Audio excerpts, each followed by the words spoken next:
Hello, everyone. This is Aaron St. Dennis, the FF Mad Scientist. I've got Jesse Moeller with me today, and we are doing NFL Week 10 Fantasy Football NFC Home Game previews.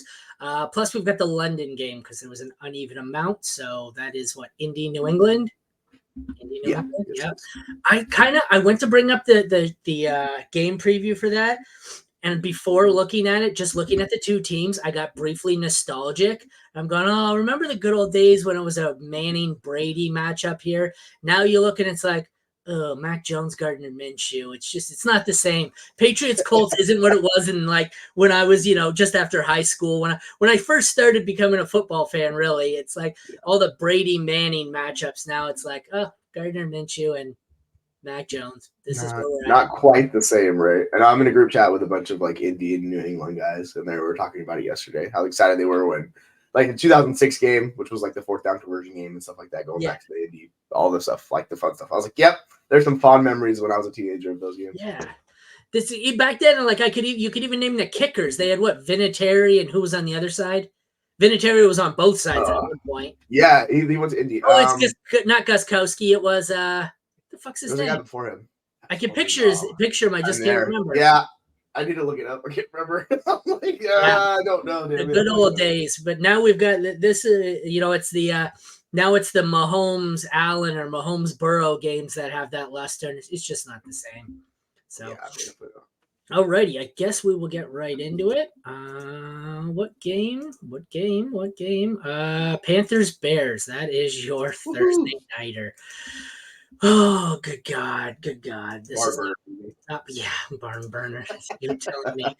All right, so the Thursday nighter is the Panthers at the Bears. We have Bryce Young for the Panthers, and Tyson Bagent will start for the Bears. I'm not sure if that's a good thing or a bad thing. He kind of seems like dollar store version of Justin Fields.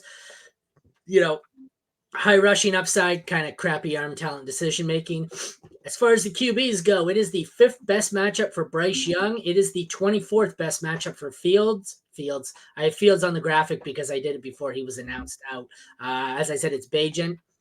I think, as crazy as this may sound, I might rather start Bryce Young here, play the matchup. I don't really think I want to start either of them. They're probably both low-end super flex options for me. What do you got? Yeah, I'm in a super flex league where I was down to no quarterback. So having Tyson Bagent gives me a second quarterback this week. So I was eternally grateful for Fields being out because otherwise I'd be starting a skill player. They are 23 and 26 for me with Bryce Young at 23. Yikes. I'm gonna bet on the talent of Bryce Young. He's gonna be a few spots ahead of Bagent just because he's the first overall pick. The issue is they have nobody else that gets open besides Adam Thielen. So if a play breaks down and Thielen doesn't get open, he has no one to go to, and he's really not going in the middle of the field either. It's very weird what's happening with there. So I hope they figure it out. They get Mingo involved, but I'm still just gonna bet on the talent of Bryce Young. It's amazing that between Miles Sanders, Jonathan Mingo, and Hayden Hurst, not one of them has stepped up and been somewhat fantasy relevant. This is better than I could have ever imagined for Thielen, and worse than I could have ever imagined for pretty much everyone else on that roster. And it's truly terrifying. It's so rough. Yeah. Moving on to the running backs, we have where is it? I cannot find it all of a sudden. Oh, there it is. 8th best matchup for Miles Sanders, if he's even the one anymore. Who knows? Could be Chuba Hubbard. That's kind of a scary situation. It is the best matchup for the Bears running backs. Khalil Herbert will not play tonight. Roschon, Deonta Foreman, that's who's backups there, right? These two teams seem to blend together. I feel like they traded running backs, but I don't know. I think I can desperation flex Roschon or Foreman, but Sanders has maybe a low end too. I don't really want anyone in this matchup. What do you think of these 4 running backs? I guess it's kind of ugly. Yeah, it's weird because particularly with Chicago, they have all of those guys just mucking it up together. And Roschon, we were really excited for him. He hasn't taken it. They've had Khalil Herbert, who's coming back, so it's he's going to step into that even more. And on the Carolina side, I'm going to go with Hubbard just because he's a better pass catcher than Sanders. And Frank Reich came out and said it's going to basically be a committee. They're going to have certain plays that are designed for Miles Sanders, certain plays that are designed for Chuba Hubbard. So they're going to call certain plays for each of them and have them involved. So it's rough it's very rough. My rankings are spicy. I've got Chuba at 25, Foreman at 26, Then I got to scroll down. I have Roschon at 34. I have Sanders at 37. My projections, Yeah, not a big fan. Not a I have big fan. Foreman and Hubbard back to back in 26 and 27, and then Sanders is 36. But like I'm gonna rank Roschon above him just because I think Sanders is not a good running back. That's gross. Ugh, brutal. I wonder. It's just amazing how quickly. Like he was one of my. I had him pushing borderline top 12 at one point in the offseason. It's one of those guys where it was. There were 3 or 4 guys that were slipping that I was targeting because they fell. Sanders, Pierce, Cook, Pacheco. They were all guys where they just seemed nobody really wanted them, so I took them. It's amazing. None of them are really, Pacheco's been really good. I've got a few shares of him recently. I traded him yesterday, actually, traded for him in a redraft league. I had Mixon. Someone offered me my Mixon for Pacheco and Thielen. Yeah, you're like, yes, thank you. I would have taken it straight up for Pacheco. I'm out on Mixon. And the funny part is, and even in this scoring settings, Pacheco was outscored Mixon. So I was like, oh, okay. Thank you, I You guess. just get a free wide receiver one. Yeah, not bad at all. Merry Christmas to me. So oh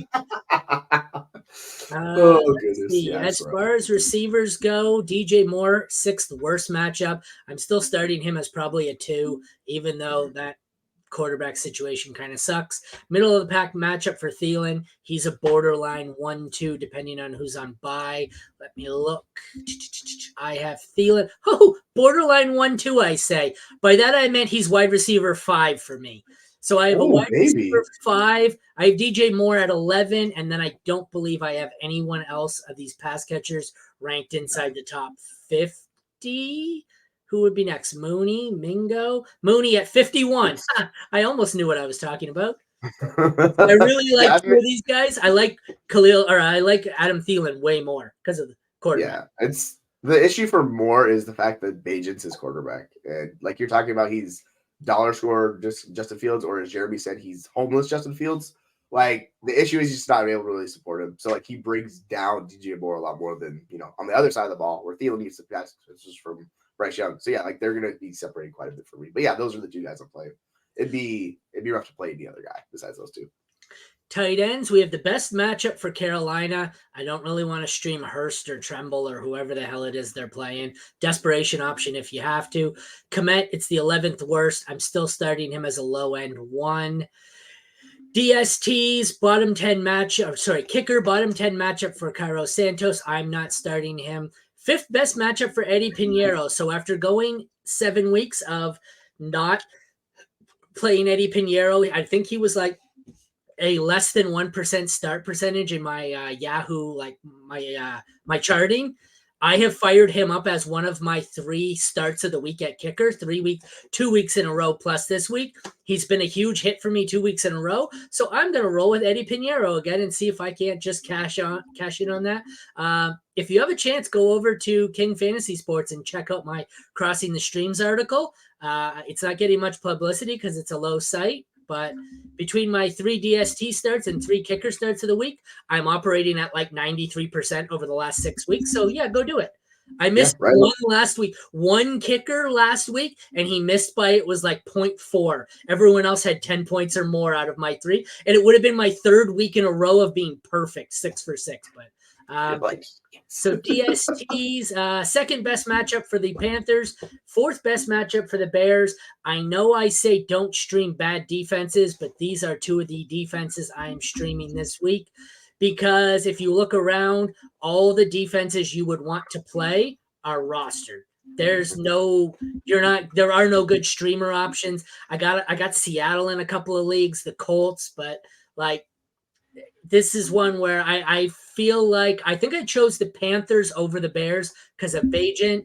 I'm streaming a unsafe amount of Carolina, I would say, and a few shares of the Bears, and it's utterly terrifying. So what do you think? Yeah, I am worried about both of these defenses. I do have Chicago ranked a little bit higher, but I kind of want to actually flip that just based on the quarterback situation because we haven't seen enough from Bagent to like be that confident in him. He's been fine the past few games, but it could crumble for him, and you could get a lot of points that way. So if I'm betting on the 2, I'll go with Carolina. But I am absolutely in trust the process mode on this one.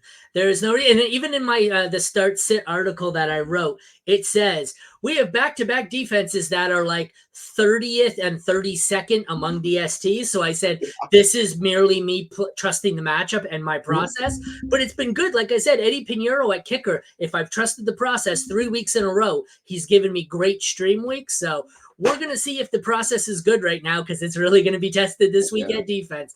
I think my 3 streamers, I forget who the third one was, but it's like Carolina, Chicago, and somebody else gross. Like it might be Seattle or Indy. It's not pleasant. It's my 3 streamers this week because I don't pick top 12 teams because nobody wants to go with the top 12 team. But my 3 are pretty ugly. They're all like bottom 5 defenses, but not pleasant. So we will get into our next game, and our next game is the London game. I think it's London. I'm not sure. It could be Germany. International game. Sunday morning. We go from a Sunday morning one that gets us off and running at a blistering pace. What was it? Chiefs, Dolphins? Dolphins, yeah. Patriots and Colts. And unless Brady and Manning come out of retirement, it will not be great. Starting at quarterback here, we've got Minshew Mania against Mac Jones. Yep, that's really the matchup here. I didn't make that up. Good God. Minshew, middle of the pack matchup, 17th. Mac Jones, 15th. So doesn't really impact it either way. If I check my rankings, I would be willing to bet that both these guys are in the same range as the last two. Minshew may be higher. Yeah, Minshew's higher. Minshew's at 17. Mac Jones is at 20. So these guys I have 2 or 3 spots ahead of the last two, but these are super flex options only. I'm not starting Minshew or Mac Jones. Minshew, I guess, if you're really in a desperate spot in a 1 QB, but what do you think? Yeah, if you want to really just ride a wave of uncertainty, go ahead and start Minshew. And if you look at his weekly scoring points, he's been all over that. It's like 9, 27, 14, and 9. So, like, you look at how he produces fantasy points, and sometimes it's great, it works out, and sometimes it just falls apart. And that's kind of what Minshew's been his entire career. And then on top of it, they're running in an absurd pace, and they're running some of the most plays in the NFL. So he supports these options, and it gets them well, but it's just like the talent of Minshew just fully isn't there. So, like, it's just a roller coaster with him. But with that said, he's definitely going to be above Mac Jones for me just because Mac Jones does not give you the same upside that Gardner Minshew does. So no, absolutely. Like I said, I have him, Minshew 2 or 3 spots at minimum, maybe 5 spots ahead. The rushing upside, they both have similar floors. Oh, even the last two, who was it, Young and Bajan? All 3 of them have a 3 to 5 point floor. Minshew has by far the biggest floor of any of the 4, and it's not even close. So that's why Minshew, shitty floors, high ceiling for Minshew. Like you said, he could put up 35, he could put up 3.5. So it's fascinating. This might be one where if you have to start him, maybe sleep in and don't get up and watch this one because you'll pull your hair out. You'll pull your hair out for sure. Ugly. So we'll move on to the running backs here.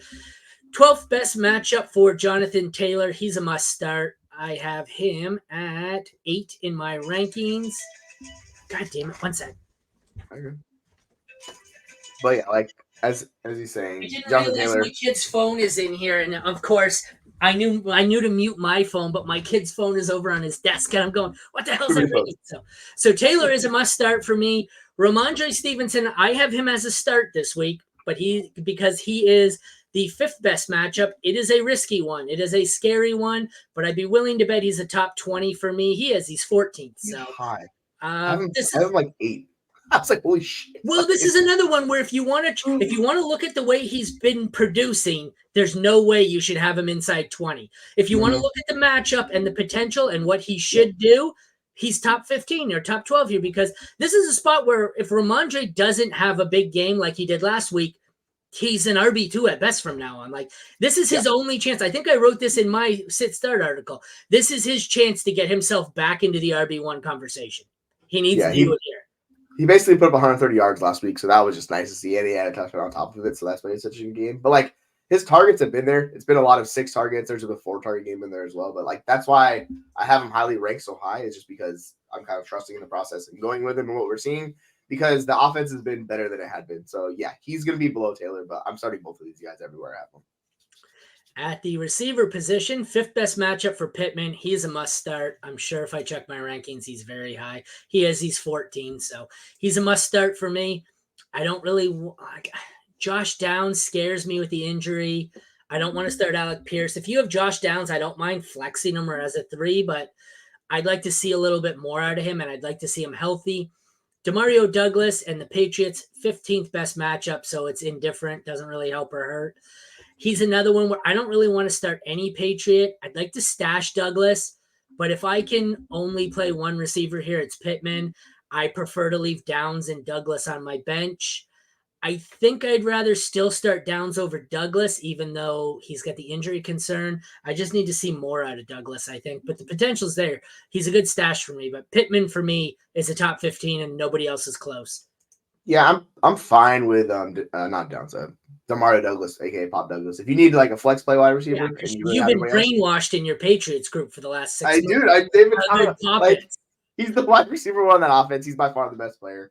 Tom, the guy who runs League Winners for us, he posted a little video thread on. You can watch him on there on Twitter and check it out for yourself.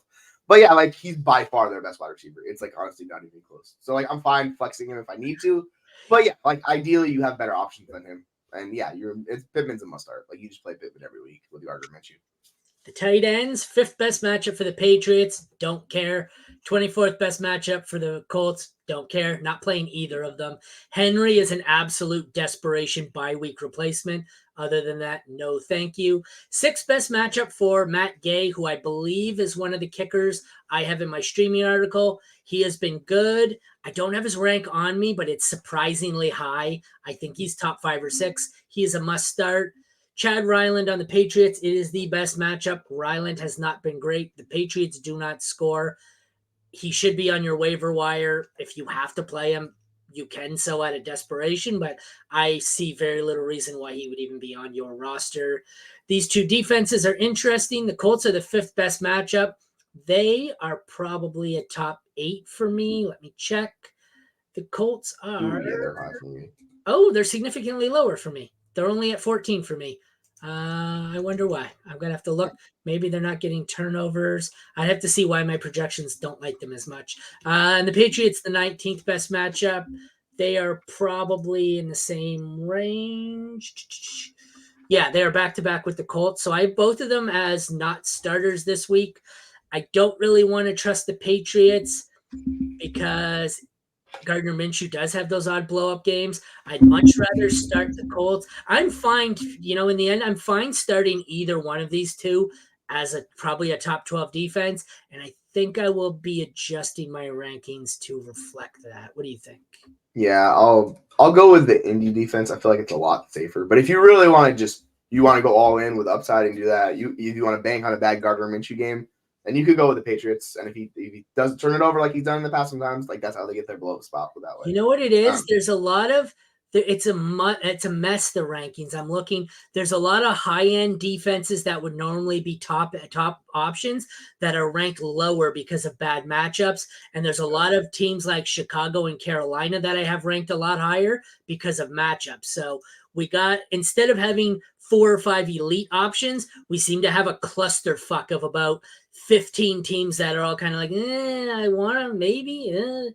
Like, yeah, like that. I was surprised to see San Francisco so low, but they're playing Jacksonville, so it makes sense. Like stuff like that, right? I have San Francisco at 18. Yeah, they're low. I was surprised, and I was like, "Oh, that's right, they're playing Jacksonville." That's what I mean. Jacksonville just doesn't really turn it over and stuff, so like I get it. It's just I don't know. I have a hard time putting these guys above them. These are teams here that were drafted as top 12 defenses that are outside the 12 for me this week. Patriots, Bills, Saints, and 49ers. All outside the top 12 this week. And even Broncos, they're way out, but like it's a really weird week for defenses where you're, like I said earlier, you're starting a lot of the crappy ones you don't want to start. Yeah, it doesn't feel good. We have a comment here. What's that? Oh, we have a comment. Hold up. Entire roster. Okay. Jesus. Tyler, that is risky. Or middays. Any changes? Oh, he has Trevor Lawrence as his backup. My suggestion is Trevor Lawrence needs to be your starter, not Kyler. Yeah, like he's probably not going to run the first couple of weeks. So, They like, said he is, but I don't trust it. I don't yeah, trust any it takes over a year for that running to come back. Like that's the issue. So like I have Kyler benched on my like I'm not starting Kyler unless I'm desperate. He also has Deshaun Watson. That's a lot of quarterbacks. Is this a super like flex? you could play Watson for sure. That's a lot of quarterbacks. Trade one of these quarterbacks. Trade Deshaun Watson to someone who needs a quarterback. Yeah, because if you have Watson, like you should definitely don't need 3 quarterbacks. Like, trade Watson or Kyler to someone for a running back. Someone's got to trade you. There's got to be a running back you can acquire better than Foreman. I don't know. Okay, is that Rashad White? Yeah. And who's Wilson? Garrett Wilson? No. Yeah, I guess it's got to be Garrett Wilson. Rashad Wilson, I have ahead of like make Rashad White your second running back. Like that sounds way better. And then he said he's been trying to trade a QB. Some leagues are like that. Like I have teams where I guess it's smart though. Like I have a 1 QB league where I'm decimated at QB and I have no one. And some guy's been trying to trade me. Well, he's aiming too high. He's been trying to trade me Burrow all season. He offered me Burrow for Lamb. He offered me Burrow for Barkley, Burrow for Kelsey. I'm going, he's like, oh, well, you need a quarterback. I'm like, it's a 1 QB league. I'd rather stream it than trade an elite player for a QB. So. Well, yeah, and you're getting James Conner back too. So, like realistically, like when Conner comes back and he's healthy, I'm going to play him over Foreman. Like that's. Where do you see Conner? It's where do you see down at the bottom and he changes? And like, I didn't even so see you can play Rashad White, you could flex Conner, like you could do that. And like, I just don't trust Foreman. Like that's the hard part with Foreman. It's just risky with him to me. Package, Debo and a quarterback.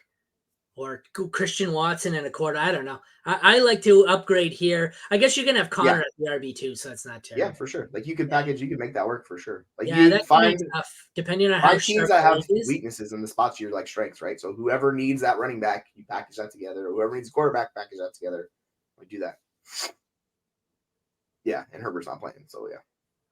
Would you trade Nico for Baker? I would have. You know what's funny? Someone, Dennis, was posting about this earlier on the value of super quarterbacks and superflex. And my point that I was about to make was I did the research, and even when I do my trade value charts, even in superflex, unless they're a top 15 or 16 quarterback, they're not worth the value to. And then I looked, and Baker's like QB 14. So I normally would have said no, but he's actually performing at a decent level. If you can afford to trade away Nico, who's kind of been inconsistent in that offense, and Baker is available, I don't hate this. It's probably not the quarterback I would target, but you're probably not going to get much better for Nico. So no, I would prefer to go after someone like Dobbs for cheaper than that, like because he gives you a high floor too, like stuff like that. But like it's just all about. I don't know though. But with all the hype around Dobbs, I think it's easier to trade for Baker than Dobbs, and I think Baker's better than Dobbs, but. Yeah, White is my RB2, but Foreman plays tonight. Oh, that's true. I'm not playing Foreman tonight. Like I'm starting White. Like I trust him so much more. Because Herbert's out, but I don't want to play that roulette between Foreman and what's his name, Roshan. I don't know. That one scares me a bit. Yeah, I'm just gonna bench Foreman honestly. Like and then play either. Well, Connor, you have on an IR spot or on your bench. Connor's gonna play. Activate Connor. I think. Yeah, play Connor. Like I would play Connor. I'd even almost contemplate doing the Pop Douglas thing on like this weekend over him. Like that's where I was at with those guys. Even though my rankings have like him lower, I trust Pop Douglas more than I do for him. It's just risky with like him and Roshan. This is the last week without Khalil, right? So that's gonna change a bit more. Foreman got 20 carries last week and has a great matchup tonight. Yeah, that is true. I don't know. I don't hate it. I don't know. I think I'd rather roll the dice with Connor. But he got you 8 points last week. That's the problem. Well, he's touchdown. His one good game is he had 3 touchdowns. Yeah, he needs a touchdown. Like if he doesn't get the touchdown, it's not going to happen for him. It's like he doesn't give you any receiving. Like that's the thing. Just no receiving. So like that's the thing that sucks with him. So if you think he's getting a touchdown, you can play him. But if you don't think he's getting a touchdown, bench him. Like that's how I would go about that. Because you have good options on your bench to play. All right, moving on. Our next game. If I could click on the right bloody screen here. The next game, we have Titans at Buccaneers. Starting off with there's Baker right there. Baker versus Levis. Right, QB matchup. Levis, second best matchup. He is, again, also one of my starts of the week. I know it's terrible. He has one great game and one terrible game. I'm going to err on the side of him being able to repeat and just air it out this week. Bad matchup for Baker, 23rd best. I don't know if I really want to start him in anything. I guess he, like I said, he was QB 14 or something. So he's a QB2 option in Superflex. Will Levis, I think I have ranked ahead of him. Probably Will Levis I have at 19. Yeah, No, he's big. 2 I spots have him 15 and 19, but I think I'm going to move Levis up a bit. Yeah, I have Levis at 14 and Baker at 16. But yeah, the weird thing with Tennessee is like it's somehow become a worse matchup now, even though it was a great matchup for quarterbacks earlier this season. And the strength is still that rushing defense. So like I'm starting Baker against the Tennessee defense. Like I still don't trust them fully. And Will Levis, like you see it, he's going to hyper target DeAndre Hopkins and like just feed him the rock. Like I don't is Burks even active this week? I don't even know if he's playing. But to tell you the truth. Yeah, I'm not sure. Like last that injury, I assumed he wasn't, but because he got carted off. But yeah, like I've seen enough from Will Levis. Well, I'll play him if I need a quarterback this week. One sec, I'm looking. Burks is questionable. Not practicing Wednesday. Concussion. Won't practice. Oh, it's a concussion officially. There's no way he clears in time. Yeah, he's out. Oh, were they the Thursday nighter or no? That was last week. Yeah, against Pittsburgh. Oh, so he could theoretically clear in time, but if he's not practicing, it's Wednesday into Thursday now. He's not practicing. I'm going to assume he's a no-go this week. Yeah, because then they got to fly all the way to freaking London it's. I don't think you. They're not the London. You mean next week? Oh yeah, no, sorry, I mixed up my games. My bad. Yeah, I don't think I don't in concussion protocol. I don't even think he can make the team flight. Mm-hmm. But that's just me. Running backs, third worst matchup for Derrick Henry. I don't give a shit. He's still a top 12 back for me. 19th best matchup for Rachaad White. He's a little scary. He's been hit and miss. I still have him as 14 this week, and I have Henry as 11. I'm firing them both up as low-end RB1s, borderline RB1s. I don't like either of these rush defenses, but I don't care. White's been getting elite volume in the passing game, and Derrick Henry's Derrick Henry, so I'm rolling with it. Rachaad White is this generation's Joe Mixon, where he's just living off of volume, and that's fine. And he's going to continue that because it hasn't been super efficient. But like, I don't really care at this point. He's looking way better than someone like such as James Cook, who I was big on in the offseason. But yeah, like you play both these guys this week, and you just roll them out in your lineup, and you'd be happy you have them on your team. That is true. Wide receiver, second best matchup for D-Hop, who is also in my start sit article. He's someone where I'm going to fire him up and just hope Levis is what he was 2 weeks ago and not what he was last week. So I'm starting D-Hop. I'm not starting anyone else in the Tennessee pass catching unit. Sixth best matchup for the Bucs. Firing up Evans, probably firing up Godwin. I don't mind streaming Trey Palmer out of desperation. I'm going to assume my highest ranked here is Evans. It is. Evans at 7, D-Hop at 10,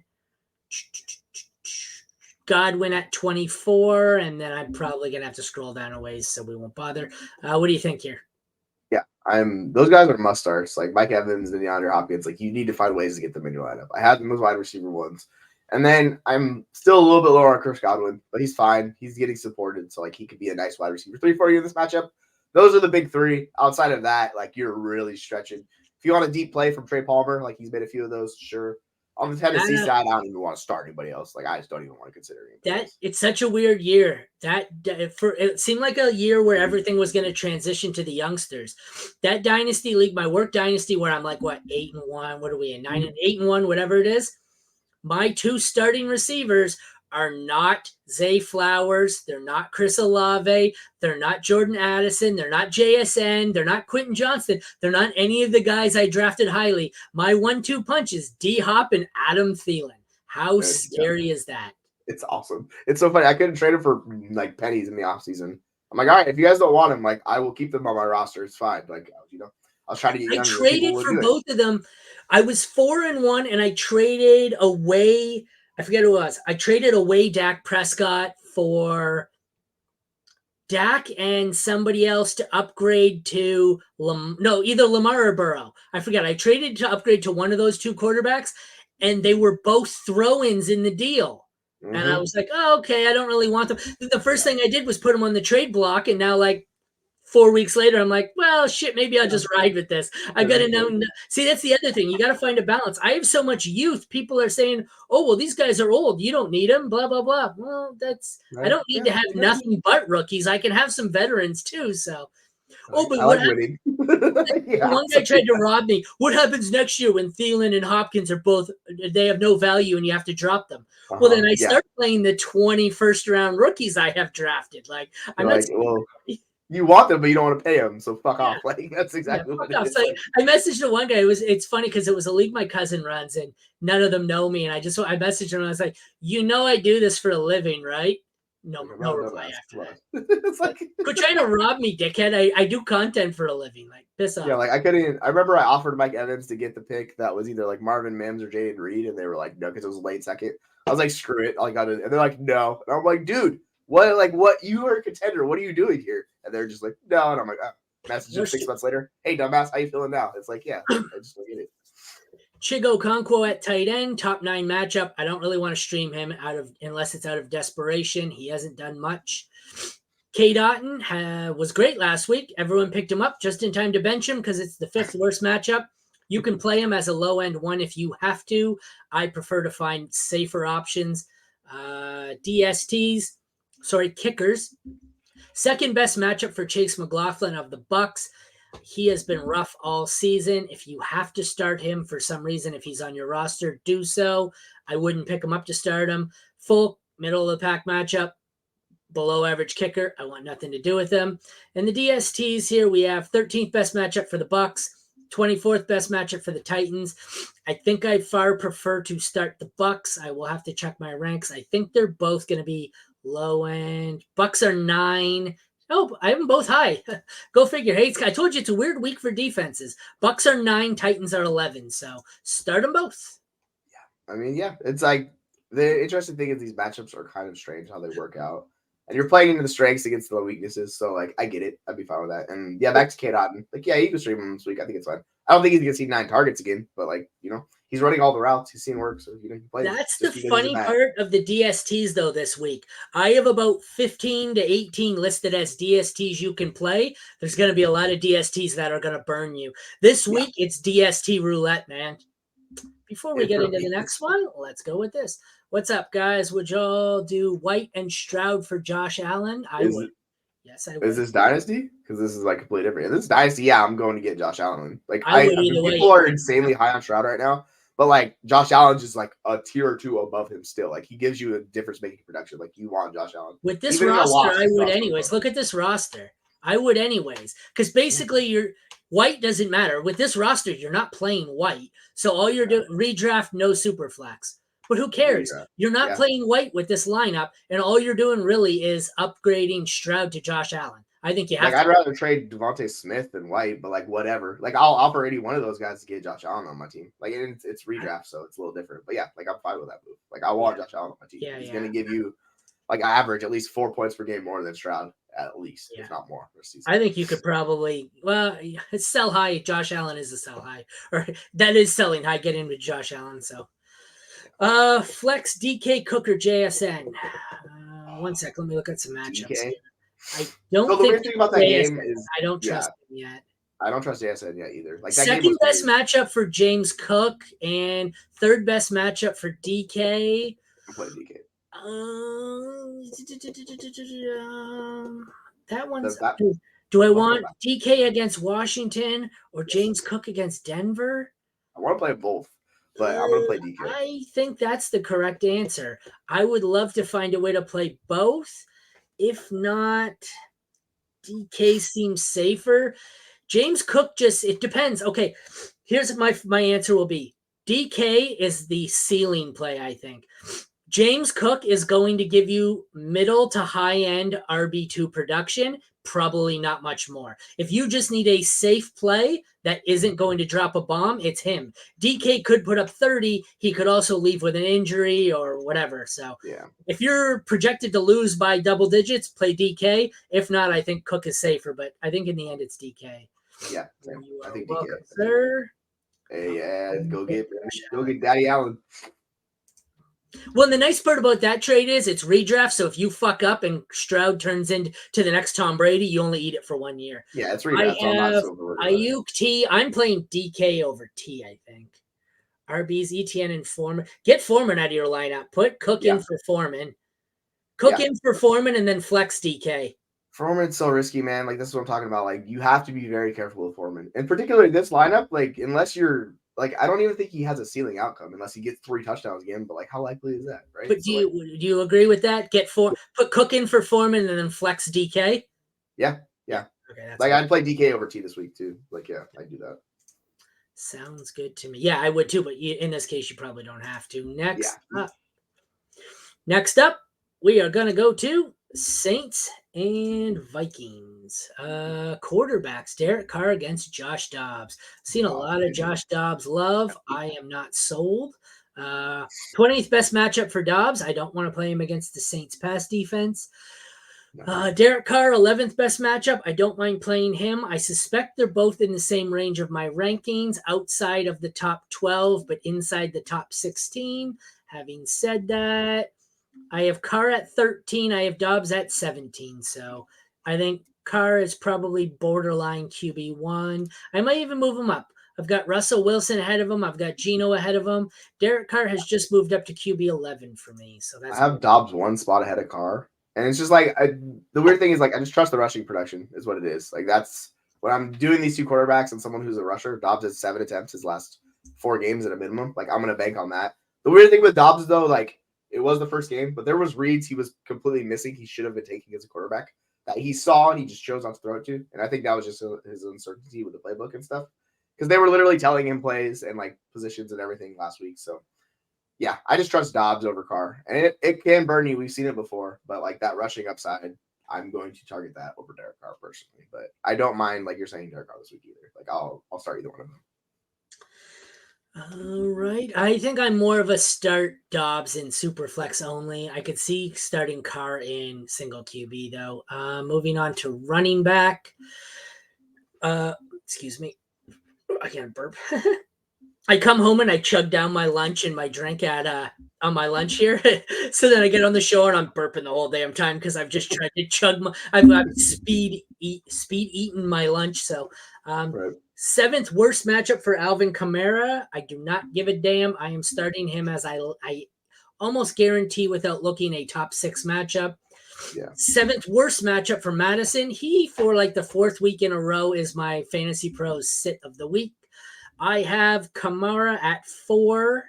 I'm going to move Kamara up. No, 4. Never mind. Kamara at 4. I have Madison at 21. What do you think? Yeah, that's fair. Like what we saw last week is Jamal Williams actually was earning early down work. So like I think we can, like Hayden Links was talking about this. Like you're gonna have to lower him a little bit, but he's still an RB1. Like he's a mid to a late RB1 moving forward. So like he's still elite. He's just not the overall RB1 anymore, and that makes sense. And if you really need like a volume play, like go get Madison. It's been okay. I just don't trust anyone else in that backfield, like Chandler or Gaskin. Yeah. Like they're just not threats to him. So. The problem it's likely ugly though. It's hugely inefficient volume, and it's going to be even more inefficient against the Saints, who also don't allow all that many rushing touchdowns, which is kind of what's been saving him. Yeah, like he got that touchdown against Atlanta last week. That's what saved him. It's a similar thing. Like otherwise, he'll give you between like 8 or 10 points more than likely. Moving on to wide receiver, it gets interesting. 7th best matchup for Olave. I want to play him probably as a top 15 or 20. He's probably a wide receiver 2 for me. I don't mind Thomas as a wide receiver 3 if you need a safe play. Shaheed as a wide receiver 3 if you need a ceiling play, but can risk it. The Vikings are where it gets interesting. It's the 20th best matchup, so not great. Addison, I think, is a low-end to high-end wide receiver 2. Justin Jefferson, I think, could play in this one. I think unless I really have to, I'd like to leave him on my bench for 1 week, especially in this matchup. So if I had to rank these 5, I'm going Olave, Addison, Jefferson, Thomas, Shaheed. What do you think? Yeah, like I'm going to have Olave and Addison ahead of Jefferson. Like I'm just going to have him on the bench and see how it works. But like if I start getting into the Shaheed area or the Osborne, I'll play Jefferson over those guys. Just because if he's going to play and he's going to be active, he's going to be on the field. And he'll probably be like not the full route share that he's going to run, but he'll be running enough routes. And he's Justin Jefferson, right? But ideally, I just want to keep him on the bench and see how it goes. And then because there's always the possibility he's just a decoy. Yeah, they do that. Or he gets out there. Even more likely, I guess, is he gets out there and because what was a hamstring, right? He gets out was there, weird. makes one great big stretch, and goes, "Oh, maybe I'm gonna, sit this one out and come back next week." So Yeah, it's I like always like, they'll give him a designated amount of yeah, routes and stuff, with but like it's not gonna be full time. this is the old Julio Jones rule. Until I see one healthy week from you, in return from a soft tissue injury, I don't want any part of it. Tight ends, bottom 12 matchup for Hawkinson. Don't care. I'm starting him as a top 3 option. Top 12 matchup for Taysom Hill. I am starting him, I believe, I think he's my 3 or my 4. Taysom Hill's my 4. Taysom Hill is my 4. TJ Hawkinson is my 3. These are my must starts. That's terrifying, just truly terrifying. Kicker, 8th best matchup for Groupie. 12th for Joseph. I far prefer Groupie, even though he's been struggling of late. I don't think you probably roster either of these guys, and you probably don't need to add them. But if you're in a desperate situation, you can start either of them. Just don't expect much. Top 10 matchup for the Saints. I'm very comfortable firing them up. Bottom 10 matchup for the Vikings. They are a desperate play for me. I'm going to check my rankings. I have the Saints at 14 because, like I said, it's a big old clusterfuck. And what am I doing here? I think I mixed these two up on my rankings. I have the Saints at 16. They should be at 4. And I have the Vikings at 4, who should be at 16. So, sorry, what I meant was I have the Saints at 4 and the Vikings at 16, but somehow I put the two of them in reverse because that's what I do. Hey, happens sometimes. We all do there. Yeah, interesting enough, like Taysom Hill's the tight end 1 the last month. So yeah, you're firing up Taysom Hill. I get it. It's weird. It caps Kamara a little bit, but like you roll Taysom Hill until it burns you, until it changes. Like it's absurd usage what they're doing with him. He's also in my sit start article, and then I noted that over the last month, he has a rushing, passing, and receiving touchdown, and that you should bench him this week because I've decided to make him my start this week.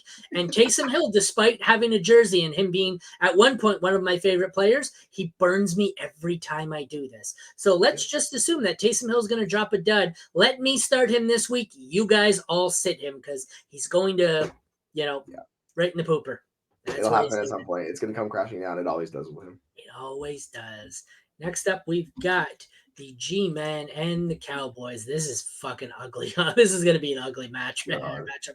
So we've got quarterbacks we'll start at. One is good. One I didn't know was an NFL quarterback. I heard Tommy DeVito. I thought they were talking about Joe Pesci's character in Goodfellas. Like, that's Tommy DeVito? Oh, he plays football? Like, what's he doing? But so we have the 8th worst matchup for Dak. I don't care. I'm still starting him. He's probably QB 10 for me. I have Taylor on the graphic for the Giants because it wasn't announced who the quarterback was. Middle of the pack matchup for DeVito. I want nothing to do with him. I'm going to take a look at Dak. I bet he's 8 for me, 9. He's 5. He's 5. Cool, baby. He's 5. I'm going to move him down 2. I'd like to move Stroud and Goff ahead of him. I think I'll even move Herbert ahead of him. So now he's 7. This is how we kind of process things. So what do you think about these two? I assume you're not starting DeVito even in Superflex unless you're absolutely fucking desperate. I'm truly desperate. Yeah, like I picked him up in one league and I was like, cool, I'm not playing this guy, but I just have him on the roster now. Yeah, that offense is putrid for the Giants with DeVito. Like they can't pass. It's just literally grind Saquon Barkley into dust this season. So yeah, it's a lot of fun. But on the flip side, Dak Prescott, yeah, he's top 10. I think he's QB 8 for me in that range or whatever. I'm playing him wherever. He's running hot right now. And the key is he's just targeting Lamb in like insane amount, which makes sense because he's by far the best skill player. So just keep feeding Lamb and it's going to work out for Prescott. So like, yeah, you should have confidence moving forward as Dak Prescott being a locked in like QB1 rest of the season. And of course, they'll probably blow them out in this game. So, he might shut it down early. But yeah, I'm rolling with Dak. All right, the running back situation. Top 6 matchup for Pollard. Think you got to start him this week. Saquon, it is a bottom 11th worst matchup. I'm starting him anyways. I'm not starting any of the other backups here. I have Pollard at 6. Pollard at 6. Saquon is in that same range, I'm sure. Saquon at 9. I think I'm going to move Saquon up a little. Saquon is now 7 for me. But either way, 2 RB1s here, kind of mid-range RB1s. I actually think I like Barkley more. I me have too. him lower because this offense and the potential for it to be a complete disaster and get shut out is scary. Yeah, the weird thing is like I'm kind of almost done with Tony Pollard at this point. For some reason, it's just not happening, and he's gonna be an RB1 in rankings, but I'm gonna treat him as an RB2. It's just weird. Like they get into these great game scripts, and he gets volume, and he's just not coming home. So like I'll choose Barkley to start before Pollard, but yeah, it's like he's an RB2 for me. I just lost a lot of confidence with him because it's weird how it's not working out in a great offense in a great situation for some reason. It's just he's not hitting home. Yeah, well, who could have seen that coming? It's like people don't even listen to me, but don't feel bad. I don't listen to me. Fourth worst matchup at receiver for the Giants. I want no part of this. I think they are in my sit. I tried to sit. I put Wandale as my sit because I have him as the one, but I put, and for that matter, and apply this to whatever receiver you have on the Giants. I don't want any of them.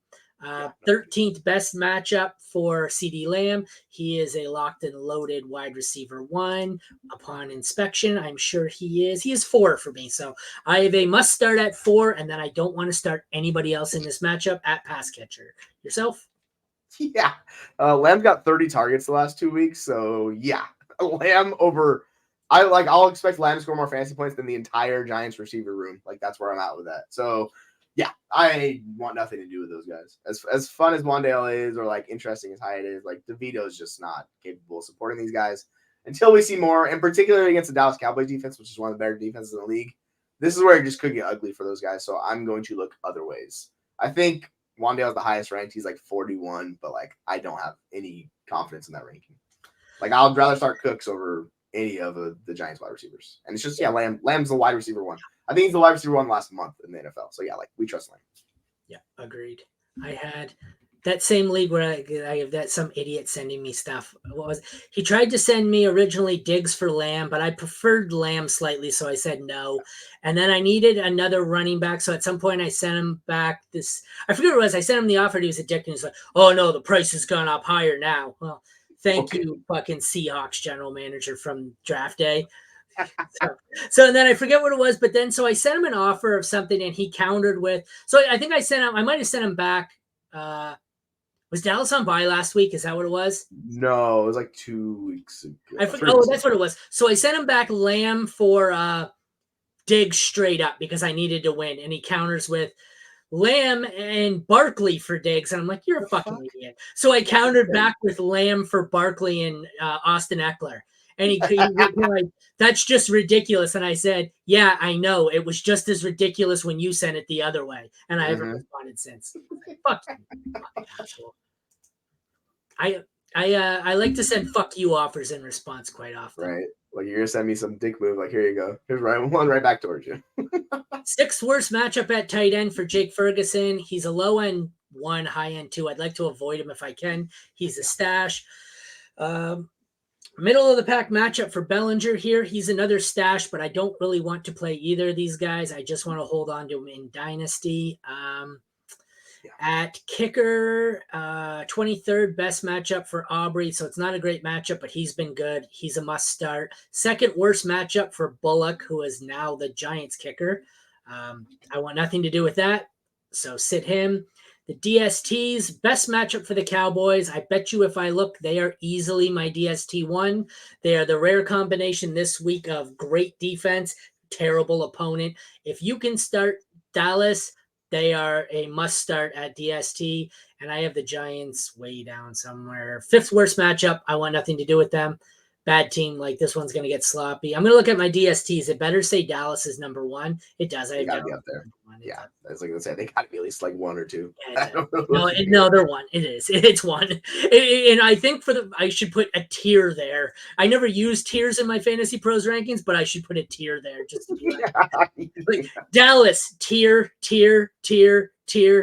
next team, just to get my point across that start Dallas. Like Tommy DeVito, no Darren Waller, no real receiver. Like Saquon Barkley goes out to injury in the first quarter. This could be 50-0. Yeah, like that's the problem. Like with all of these Giants guys, like I'll trust Barkley's just gonna see the volume, but like it could diminish. And yeah, I'm just avoiding most Giants outside, like all of Giants except Saquon Barkley. And on the flip side, it could be the issue. Same thing with Ferguson. Like if they get this game blowing out early, it just shuts everything down and kills the offense. So like Ferguson has a lower floor this week too. Agreed. Like I said, I think both tight ends are stashes for me. Yeah. 2 games left.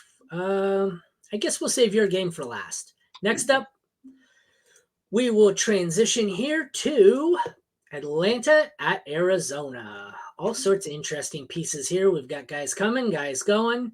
Nobody knows what the hell's going on. So we'll start at quarterback. 6th best matchup for who I have listed as Kyler Murray. I think he's been declared the starter. 7th best matchup for Taylor Heineke, who has been declared the starter. I have Murray, I imagine, as a top 8 option. I have Heineke probably in the middle of the QB2 range. I definitely think Murray's a scary start this week, but I think in this matchup, had it been a bad matchup, I prefer to sit him a week. But in this matchup, I think I'm just going to go right back to it.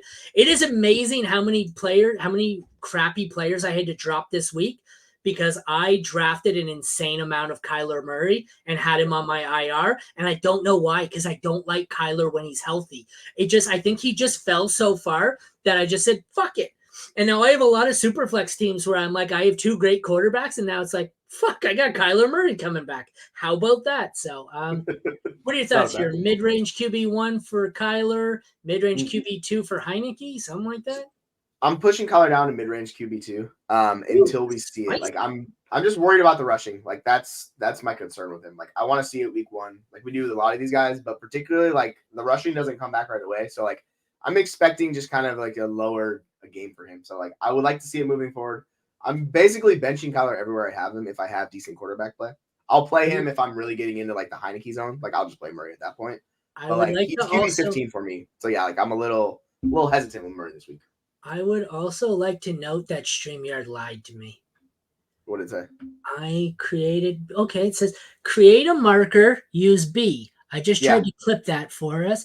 Markers allow you to mark key moments while you're live, blah, blah, blah. Yeah, it did nothing. I hit B, it did nothing. Hit B, see if it does anything for you. I did it earlier. So did it do anything? We were talking about Taysom Hill. I hit B. When I clicked the screen, it showed it, and then it just showed up again. It said marker created 51:39. Where are you seeing the marker created? Above the graphic you have, like right in the middle of the screen. So like you click the screen. Oh, I see it. Okay, that's nice. So it did work. Awesome.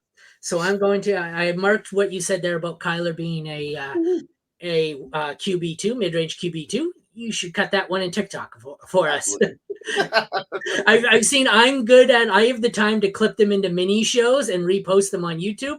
You're much better and much more efficient at doing it in a timely way for TikTok. It's nice when I can create markers so I don't have to go back and watch the whole damn show. I know. That's why when I logged in on my other account for my kid and it said, we are introducing markers. And I said, ooh, that's interesting. I'm like, this could really help us, instead of having to go back and watch. Because even I like to put the little quote tweets out with like a player graphic and then whatever said this. It's so much easier than having to go back and listen to the whole podcast. I don't want to listen to myself for an hour. We should speed up though. I've been dragging fucking on. Well, yeah, it's nice for timestamps on YouTube too. Like you can just moving on to running back. 7th worst matchup for the Cardinals. Want no part of Ingram, want no part of DeMarcado. They're both being dropped. I'd love to wait 1 week on Connor. Bad matchup. Not sure of his health. If you have to start him, he's probably an RB2 for me.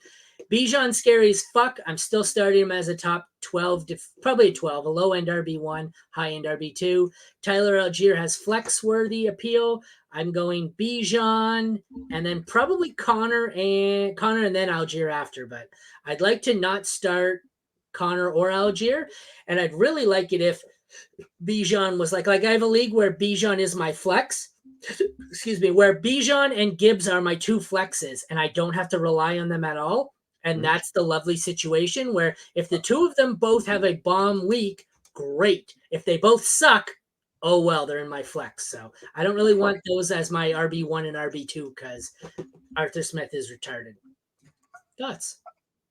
Yeah, fuck Arthur Smith. I'll just say it right now. It's been a disaster. But yeah, like I'm Bijan and Connor are very similar. They're RB2s for me. I just much trust what Bijan, which sounds insane to say, but it's just Connor coming off the injury. You don't know how it's going to work out necessarily.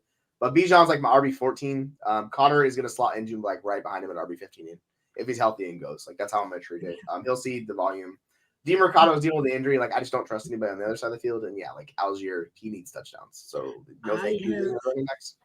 I have Bijan at 11.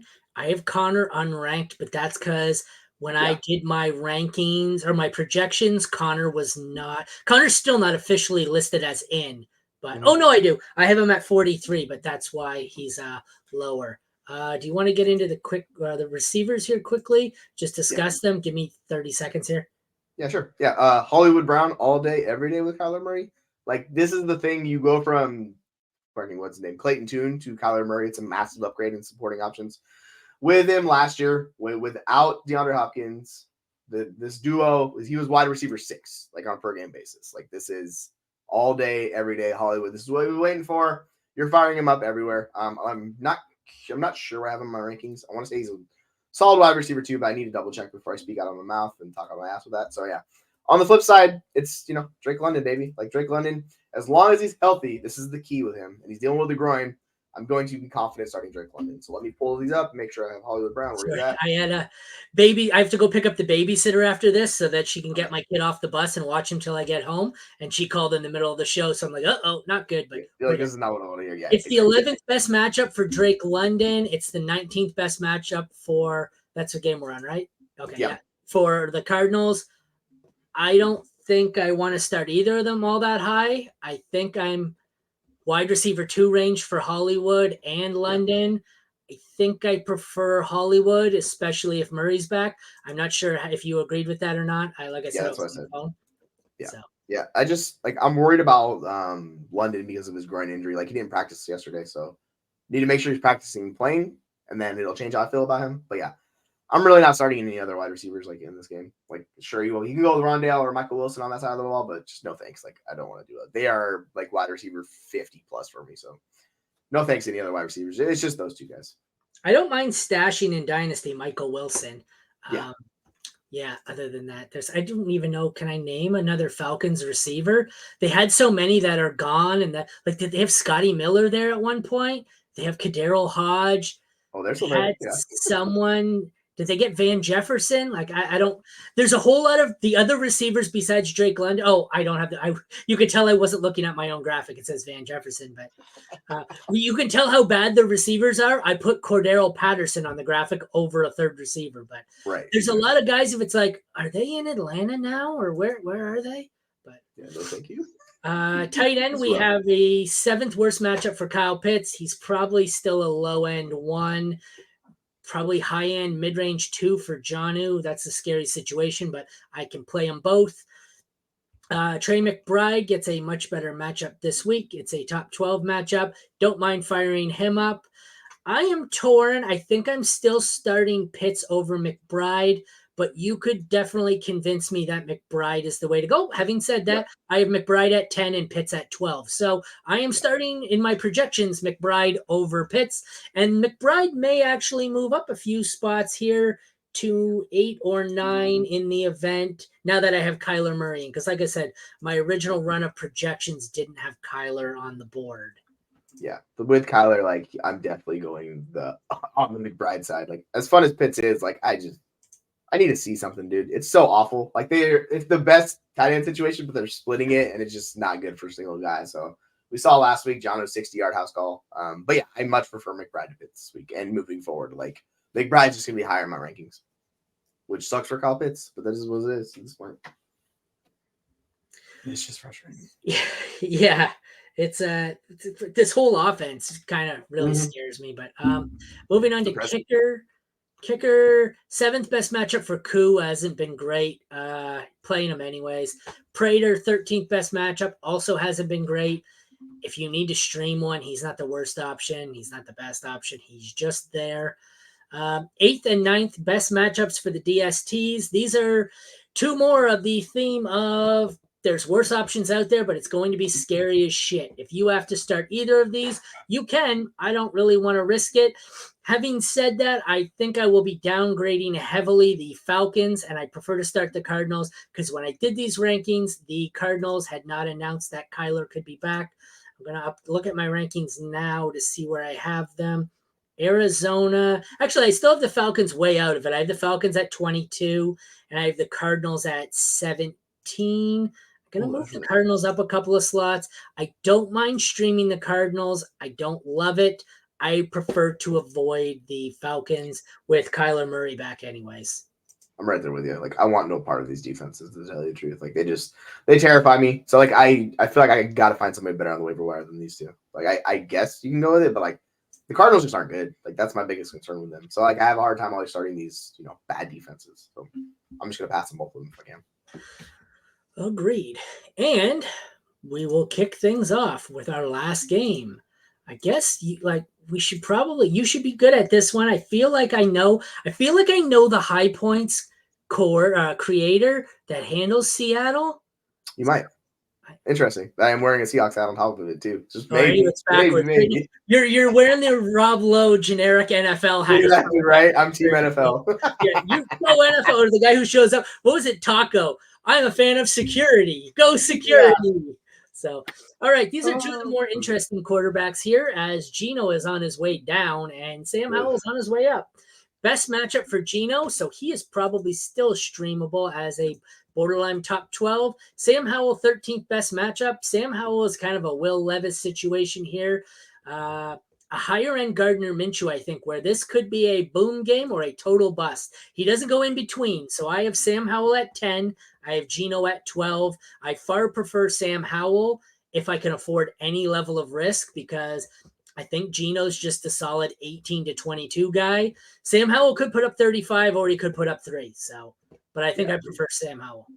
It's a tougher matchup for Howell, but I agree. Like, the confidence or lack of confidence in Geno Smith's offense is jarring, and particularly coming off a game against might possibly be the best team in the league in Baltimore. Like, they just got boat raced and destroyed, and they just left a lot of stuff on the table. So, like, they're back at home, so they should be able to figure some stuff out offensively. But, man, they need to turn it around quick and move along, because otherwise, Geno's just a sinking ship right now. And they have the offensive weapons. But on the flip side, like, the enemy's treating Sam Howell as freaking Patrick Mahomes. They're leading the league in pass attempts. Like, he's on pace to break the record. It's just absurd what they're doing. They've abandoned the run. So, yeah, I very much am trusting Howell over Geno Smith, as unfortunate as that sounds, as a Seahawks guy. All right. Running back, 17th best matchup for Ken Walker, who has been elite for much of the season. It's been a confusing couple of weeks with whatever the hell they're doing. I'm still firing him up as an RB1. Zach Charbonnet, I don't mind flexing and holding, but he's kind of scary. Washington, 11th best matchup. I will probably start Brian Robinson as a top 20. Gibson, I don't mind flexing. So I think I start Walker as a 1. I'll start low end 1. Robinson as a low end 2. And I'm comfortable flexing Charbonnet or Gibson. I feel like I prefer Gibson, but let's consult the rankings. I have Walker at 11. Walker at 10. Sorry, Walker at 10. Brian Robinson at exactly 24. And then I have Charbonnet and Gibson back-to-back at 33 and 34 with Gibson 1 higher. What are your thoughts? Yeah, it's been weird. I wouldn't worry about too much into how they're using Charbonnet. They're just involving him more. So I think it's more he's capping Walker's ceiling than anything else. Like, that's kind of what we're seeing now, where he's playing a role. He's going to be involved. They like him. He's obviously not going to take the job. Like, Walker's too good for running back, but he caps him. So moving forward, Walker's going to be like a solid RB2 for me until we see how it shakes out. Because even in the early part of the game when it wasn't a blowout, Charbonnet was still getting on the field and seeing work. And on the flip side, like, I just trust Gibson a lot more because I expect the Commanders to be losing this game. And obviously, as a Seahawks fan and, like, those games, you should never expect that. But, like, this is the game strip I'm seeing. And he's going to see passing volume. Robinson will get the work on the ground. But, yeah, like, I prefer Gibson to Robinson just slightly this week. But they're both, like, mid to low RB2s for me. Wide receivers, good matchups for both. 3rd best for the Seahawks, 9th best for the Commanders.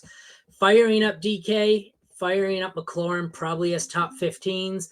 Lockett and Dodson, I think Lockett higher, both as 20 to 24. JSN, I don't mind as a flex, although I could be wrong on JSN, and he could be significantly higher than that in the end. But I think there's probably 5 receivers I'm willing to play as at least a flex in this one. I'm going to try and bring up my rankings here to see who I have the highest. DK at 12, McLaurin at 14, Lockett at 23, Dotson 28, JSN 33. So all of them at least flex worthy for me. How about you? Yeah, JSN's a little bit pushing closer to the wide receiver 4 range for me. But he did see a lot of first read targets, so we'll see if that translates over. Just because that game got so out of hand, it was more garbage time how they were just targeting him and doing him underneath stuff. So like I want to see in a more neutral game script how that works out. But yeah, I have DK at the farthest. He's a wide receiver 1, and then McLaurin, and then I'm gonna go with Dotson, then Lockett. Those guys are all top 24ish for me. And then it just moves down a little bit farther to JSN where he's like wide receiver 4. But like you can play all these guys. Like I have no problem with that. Tight end, 14th best matchup for Noah Fant. I want nothing to do with him. 18th best matchup for Logan Thomas, who is a streamer if you need one. Boring, inconsistent. Third best matchup for Jason Myers at kicker. I can play him as a low-end one if need be. Joey Sly, 11th best matchup. Desperation option at best. I guess I should say better than that. He's a play. If you have him, if you need him, he's not a bad stream. DSTs, third best matchup for the Seahawks. They are my DST number 2, way behind Dallas, but still number 2. Washington is the 21st best matchup. I'd like to avoid them. Seattle's got a pretty potent offense, but so I play the Seahawks, and I don't want to play the Commanders. What do you think? Yeah, 100% with you. Like it's literally. Interestingly enough, like they're not getting as many sacks as they're giving up. So Washington, like it seems like they might have figured out maybe don't take 20 sacks a game somehow. So like I think maybe Seattle might not hit home exactly that way. But yeah, it's basically sacks, turnovers. You force that, you get an early lead on them, you force it to work that way, and then yeah, I just don't trust the Washington defense and the lack of defensive line they have now there. So yeah, they're much lower in the rankings. And yeah, you can flex Logan Thomas. Lack of defensive line. Yeah, they got nothing. Defensive line. There is no defensive line. They got bodies. That's it. It's just ugly. So it should be a good game for Walker. It's those sleds they have that are shaped like players that they push in fucking training. Move around. Yeah, exactly. I don't think anybody can name their starting defensive line at this point. Like nobody knows who those guys are. They traded Sweat and Young. Yep, and then it's like bodies. It's just I'm out. I'm out. I got no one. So on that lovely note, let's wrap that up here with the that concludes the Seattle and Washington matchup, and it also concludes the NFL Week 10 Fantasy Football NFC Home Game preview for the Mad Science Lab podcast. Check back tomorrow at noon. We will be here with the AFC games, 7 of them, with the exception of the Patriots and Colts that we already did. So for Aaron and Jesse, thank you for watching the Mad Science Lab podcast. We will see you again tomorrow, same time. It'll be the 2 of us again. Take care, everyone.